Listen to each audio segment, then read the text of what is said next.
ਤਾਂ ਉਧਰ paper leak ਦਾ ਮਸਲਾ ਵੀ ਲਗਾਤਾਰ ਮੁਲਕ ਦੀ ਸਿਆਸਤ 'ਚ ਖੜਕੇ ਦੜਕੇ ਮਚਾ ਰਿਹਾ ਅਤੇ ਹੁਣ ਕੈਬਨਿਟ ਮੰਤਰੀ ਹਰਪਾਲ ਸਿੰਘ ਚੀਮਾ ਨੇ ਬੀਜੇਪੀ ਤੇ ਸਵਾਲ ਖੜੇ ਕੀਤੇ। ਹਰਪਾਲ ਸਿੰਘ ਚੀਮਾ ਹੋਰਾਂ ਦੀ ਦਲੀਲ ਰਹੀ ਕਿ ਬੀਜੇਪੀ पेपर लीक पार्टी है तो हुण तक देश 29 वार पेपर लीक होए ने अते बीजेपी देश दे लोकतंत्र लई लगातार खतरा बनी हुई है।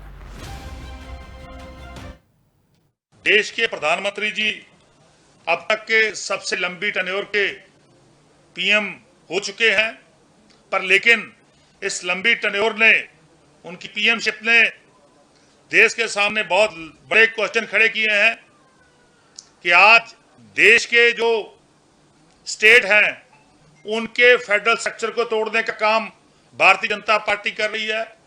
उनके जो हमारी जो ऑटोनॉमी है, हमारी जो इकॉनमी है, उसको तोड़ने का काम भारतीय जनता पार्टी कर रही है। जितनी भी सेंटर और स्टेट की स्कीमें हैं उनमें बाधा डाली जा रही है। आज देश के सामने प्रधानमंत्री जी के लंबे स्पैल के दौरान देश की अर्थव्यवस्था जो है वो तहस नहस हुई है। लगातार महंगाई की मार आम लोगों के ऊपर बढ़ रही है। गरीब मारा जा रहा है, मिडिल मैन को खत्म किया जा रहा है, कॉमन मैन जो है उसको तबाह करने का यत्न भारतीय जनता पार्टी कर रही है। चंद चुनिंदा परिवारों को लेके वो अपनी पॉलिटिक्स कर रही है, पर लेकिन आम नागरिक जो है वो खत्म हो रहा है। कि पंजाब के व्यापारियों को, पंजाब के ट्रेडर को ईडी के जरिए, सीबीआई के जरिए, इनकम टैक्स के जरिए भारतीय जनता पार्टी डरा रही है, धमका रही है। उनका जो कारोबार है उसको ठप करने का यत्न जो है भारतीय जनता पार्टी कर रही है। आपने देखा होगा कि देश की जो फॉरेन पॉलिसी है वो बिल्कुल फेल हो चुकी है। हमारे देश को एक बस्ती की तरह, एक बस्ती बनाने का काम भारतीय जनता पार्टी कर रही है। देश के पीएम साहब किसकी बात मानते हैं? ट्रंप साहब की बात मानते हैं। क्या देश वाशिंगटन से चलता है या नई दिल्ली से चलता है? ये बहुत बड़े क्वेश्चन जो हैं भारतीय जनता पार्टी के 12 साल के कार्यकाल के दौरान लोगों के सामने आए हैं।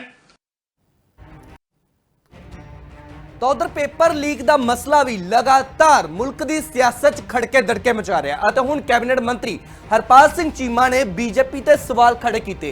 ਹਰਪਾਲ ਸਿੰਘ ਚੀਮਾ ਹੋਰਾਂ ਦੀ ਦਲੀਲ ਰਹੀ ਕਿ ਬੀਜੇਪੀ पेपर लीक पार्टी है तो हुण तक देश 29 वार पेपर लीक होए ने अते बीजेपी देश दे लोकतंत्र लई लगातार खतरा बनी हुई है।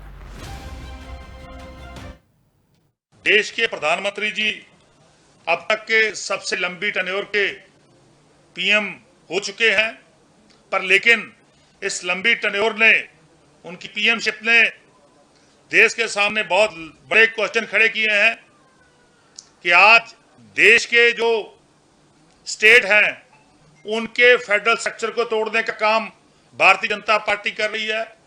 उनके जो हमारी जो ऑटोनॉमी है, हमारी जो इकॉनमी है, उसको तोड़ने का काम भारतीय जनता पार्टी कर रही है।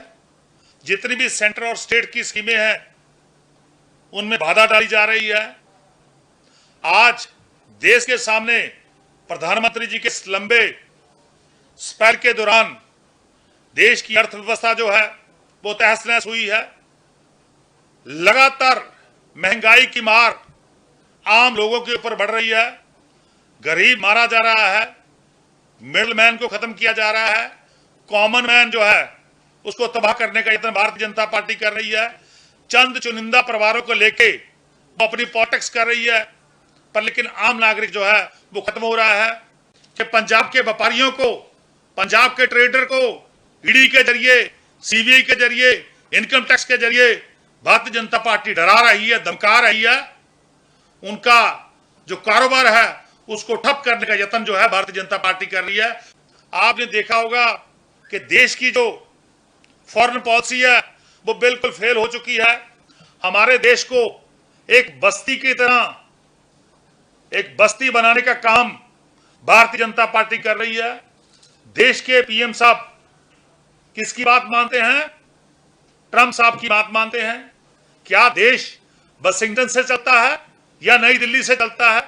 ये बहुत बड़े क्वेश्चन जो हैं भारतीय जनता पार्टी के 12 साल के कार्यकाल के दौरान लोगों के सामने आए हैं।